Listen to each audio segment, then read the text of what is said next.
Warahmatullahi wabarakatuh. Baik, perkenalkan saya adalah Anggraini, NIM 2014020071 dari Prodi Pendidikan Bahasa Arab PB Aceh. Baik, pada kesempatan kali ini saya akan menjelaskan materi tentang ilmu lughah nafsi atau psikolinguistik, yakni tentang teori linguistik modern.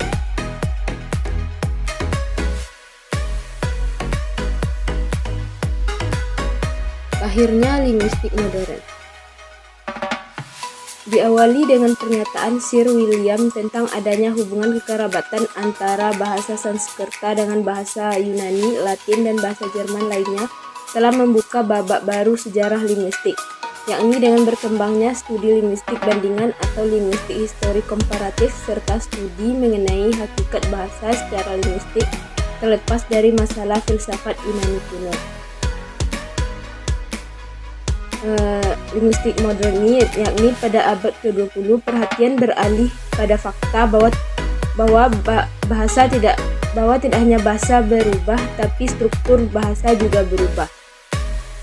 Pada tahun 1920-an muncul program struktural linguistik yang mengembangkan metode analisis gramatikal. Program ini terinspirasi oleh Ferdinand de Saussure yang kemudian dikenal dengan Bapak Linguistik Modern. Di sini kita akan membahas 4 tokoh pemikiran linguistik modern. Yang pertama itu Ferdinand de Saussure, Leonard Bloomfield, John Rutherford, dan Noam Chomsky. Yang pertama itu teori Ferdinand de Saussure. Ferdinand de Saussure adalah seorang linguistik Swiss yang sering dikenal sebagai Bapak Strukturalisme sekaligus Bapak Linguistik Modern karena pandangannya yang baru mengenai studi bahasa yang diterbitkan dalam bukunya Cours de Linguistique yang diterbitkan oleh muridnya. Ferdinand de Saussure mendukung paham psikologi kognitif, behavioristik, dan pragmatik.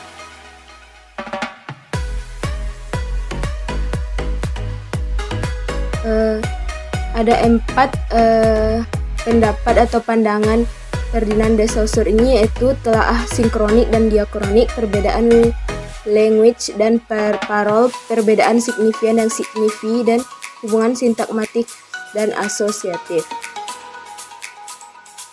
Yang pertama kita bahas yaitu telaah sinkronis dan diakronis. Sinkronis berarti mempelajari bahasa pada kurun waktu tertentu. Kajiannya lebih difokuskan kepada struktur bahasanya, bukan perkembangannya. Contohnya yaitu mengkaji penggunaan bahasa Indonesia pasca reformasi, mengkaji penggunaan bahasa Melayu pada masa penjajahan. Diakronis yaitu subdisiplin linguistik yang menyelidiki perkembangan bahasa dari masa ke masa atau menelaah bahasa sepanjang bahasa itu digunakan oleh penuturnya. Contohnya itu perkembangan bahasa Sanskerta dari awal kemunculannya hingga kepunahannya. Yang kedua itu perbedaan parol dan language. Language adalah bahasa tertentu yang digunakan sekelompok manusia yang tinggal di suatu komunitas tertentu. Contohnya pengguna bahasa Inggris, pengguna bahasa Jerman, dan yang lainnya. Sedangkan parol itu bahasa yang bermacam-macam menurut variasi cara penuturnya. Bahasa-bahasa manusia di dunia berbeda-beda menurut aturan-aturan yang ada di dunia. Dalam menuturkannya juga terdapat berbagai macam perbedaan, contohnya aksen, diksi, dan konstruksi kalimat tiap orang yang berbeda saat menuturkan bahasa tersebut.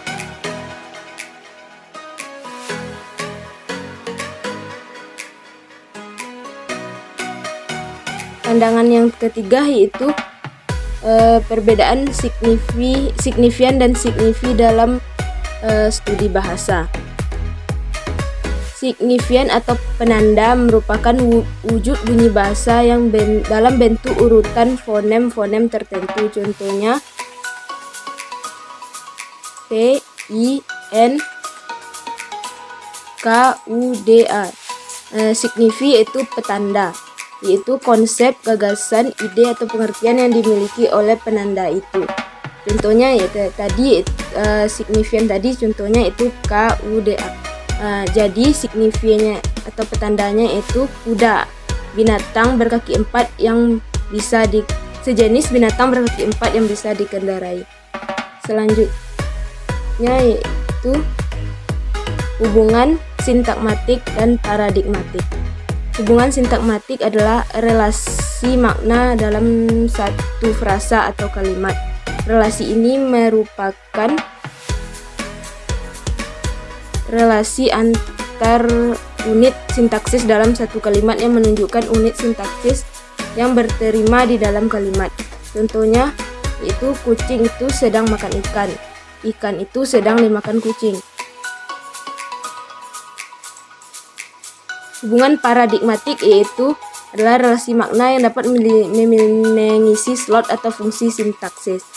Relasi ini merupakan relasi makna dalam fungsi sintaksis dalam sebuah kata, kelompok kata, ataupun kalimat.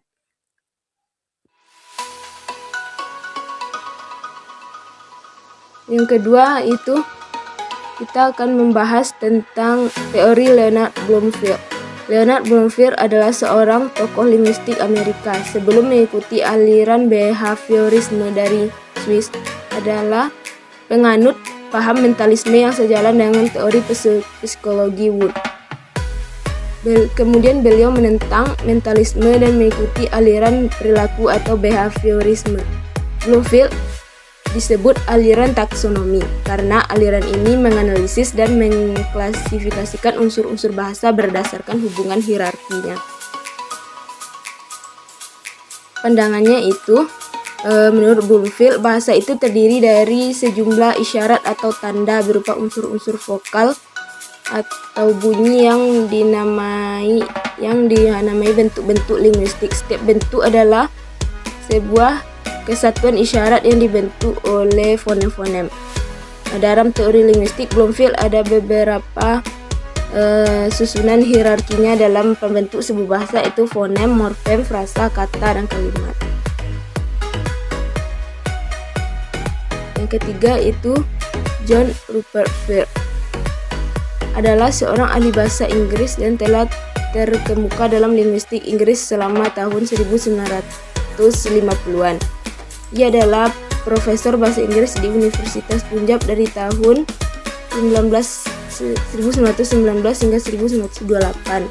Ia kemudian bekerja di Departemen Forensik di Universitas College London sebelum pindah ke School of Oriental and American Studies, di mana ia menjadi profesor linguistik umum, posisi yang dipegangnya hingga pensiun pada tahun 1956. Menurut Rupert Frere, kajian linguistik yang paling penting adalah konteks, yang terdiri dari konteks fonologi, morfologi, leksikon, dan situasi.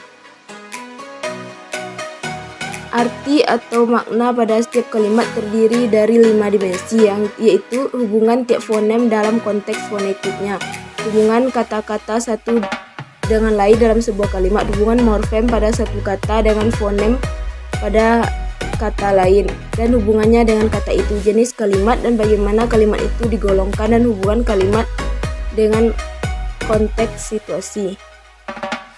Yang terakhir yaitu teori Noam Chomsky. Avram Noam Chomsky lahir di Philadelphia, Amerika Serikat pada tanggal 7 Desember 1928. Menurut Noam Chomsky, perolehan bahasa itu natural karena anak sudah dibekali dengan piranti perolehan bahasa atau language acoustic device. Setiap manusia memiliki apa yang dinamakan dengan faculties of the mind. Baik, sekian presentasi dari saya. Kalau ada salah dengar saya mohon maaf. Wabillahi taufiq wal hidayah. Wassalamualaikum warahmatullahi wabarakatuh.